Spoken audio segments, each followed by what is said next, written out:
এই যে দেখতে পাচ্ছেন আমি চলে আসছি টমেটো দোকানে। এখানে টমেটো আছে এবং এই পাশে গাজর আছে, ওই পাশে শসা আছে এবং ওই পাশে পেঁয়াজের ফুল আছে এবং এই পাশে আছে হলো লেবু আছে। তো অনেক ধরনের সবজি এখানে আছে। আমি একটা একটা দাম জিজ্ঞেস করব। ভাই আসসালামু আলাইকুম। পেঁয়াজের ফুল কত করে? 1 কেজি 10 টাকা। 1 কেজি 10 টাকা।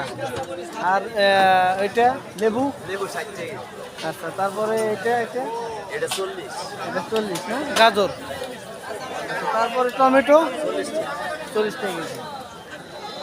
সিম সিম? সিমও ওটা বিসিগুলো আছে 40 আচ্ছা টাকা। আচ্ছা আচ্ছা। যাই হোক, সর্বশেষ মরিচের দাম কত করে? 40 টাকা। মরিচ 40 টাকা। তো যাই হোক বন্ধুরা, আজকের সর্বশেষ ফলাফল মোটামুটি এখানে যা দেখতে পাচ্ছি, আলু ছাড়া শুধুমাত্র পেঁয়াজের ফুল আছে 10 টাকা কেজি।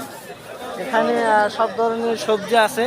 তো আপনারা সবজি কিনতে চাইলে চলে আসবেন হাশেম আলী সুপার মার্কেট। ভাইয়ের নামটা? হ্যাঁ, সোরাব মিয়ার দোকানে চলে আসবেন। কাঁচা সবজি, ভালো ভালো সবজি পাবেন।